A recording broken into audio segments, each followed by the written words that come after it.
ఈ మధ్యకాలంలో కొంతమంది మూర్ఖులు జనసేన పార్టీ కూటమి ప్రభుత్వంపై సామాజిక మాధ్యమాల్లో ఉద్దేశపూర్వకంగా దుష్ప్రచారం చేస్తున్నారని మంత్రి నాదెండ్ల మనోహర్ ఆగ్రహాన్ని వ్యక్తం చేశారు.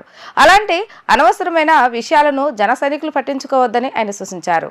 జనసేన పార్టీ క్రియాశీల సభ్యుల కుటుంబాలకు మంగళగిరిలో మంత్రి నాదెండ్ల మనోహర్ బీమా చెక్కులను పంపిణీ చేశారు. ఈ సందర్భంగా ఆయన మాట్లాడుతూ, ఒక నాయకుడికి దూరదృష్టి ప్రణాళిక లేకపోతే ప్రజలు ఎంత నష్టపోతారో గత 5 ఏళ్ల వైసీపీ పాలనలో తెలిసొచ్చిందన్నారు. కొంతమంది సోషల్ మీడియాలో పవన్ కళ్యాణ్ గురించి, ఆయన పదవి గురించి మాట్లాడుతున్నారని, ఆయన ఏనాడు పదవుల గురించి మాట్లాడలేదని, రాజకీయాల్లో మార్పు కోసం నిజాయితీ, నిబద్ధత, ధైర్యంతో నిలబడ్డారని చెప్పారు. పవన్ కళ్యాణ్ జనసేన పార్టీని స్థాపించినప్పటి నుంచి విలువలతో కూడిన రాజకీయాలు చేస్తున్నారని అన్నారు. ప్రతి ఒక్కరూ జనసేన పార్టీ సిద్ధాంతాలకు కట్టుబడి పనిచేయాలని సూచించారు. ఇప్పుడు రాష్ట్ర వ్యాప్తంగా 11.20 లక్షల సభ్యత్వాలు చేయగలిగామని అన్నారు. క్రియాశీల సభ్యుల పార్టీకి ప్రభుత్వానికి మధ్య వారధిగా పనిచేయాలని సూచించారు. అందరం అనేక సందర్భాల్లో కష్టాలు ఎదుర్కొన్నాం, రాజకీయాల్లో అవమానాలు ఎదుర్కొన్నాం. ప్రయాణం మాత్రం అంకిత భావంతో చేశాం. పదవులతో చేసిన ప్రయాణం కాదు మంది. కొంతమంది తెలియక రకరకాలుగా ఈ రోజున పవన్ కళ్యాణ్ గారి గురించో లేకపోతే ఆయన చేపట్టిన పదవి గురించో మాట్లాడుతూ ఉంటారు. 5 సంవత్సరాల క్రితం జనసేన పార్టీలో ఉన్న నాయకత్వం కానీ పవన్ కళ్యాణ్ గారు కానీ ఎప్పుడైనా పదవి గురించి మాట్లాడారో చెప్పండి. ఆయన అన్న మాట ఒకటే, మనం ధైర్యంగా ప్రజల కోసం నిలబడితే, పార్టీ కోసం మనం కష్టపడి పనిచేసుకుంటే పదవులే మన దగ్గరికి వెతుక్కుంటూ వస్తాయని. దానికోసమే నిలబడ్డాం మన జనసేన పార్టీలో. కొంతమంది మరి వాళ్ళని ఏమనాలో మూర్ఖులనే అనాలి. కొంతమంది మూర్ఖులు కావాలని ప్రచారం చేస్తున్నారు సోషల్ మీడియాలో కానీ ఇతర ప్రచార మాధ్యాల్లో కానీ. అసలు జనసేన పార్టీలో ఎప్పుడైనా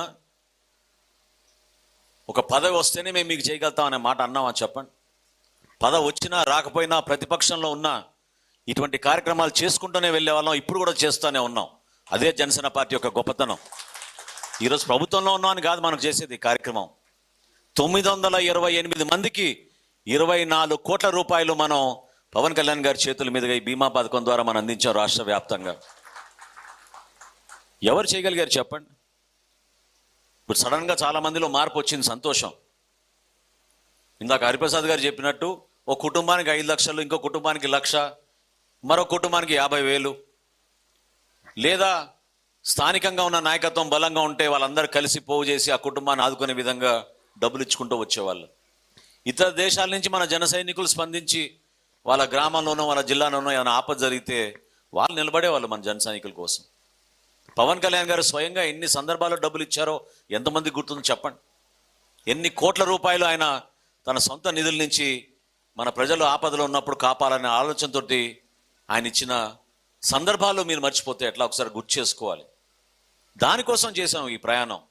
నిజాయితీగా, నిబద్ధతతోటి రాజకీయాల్లో ఒక మార్పు రావాలి. పదవుల కోసం కాదు, విలువలతో కూడిన రాజకీయాలు చేయాలనే ఆలోచనతో మనం జనసేన పార్టీలో కష్టపడి పనిచేసాం. అదే మన గొప్పతనం ఎందుకు అంటున్నానంటే, ఈరోజు చేసే ఎవరైతే విమర్శలు చేస్తున్నారో, ఈరోజు ఎవరైతే చిచ్చులు పెట్టాలని ప్రయత్నం చేస్తున్నారో, మీరందరూ కూడా గుర్తుపెట్టుకోవాలి.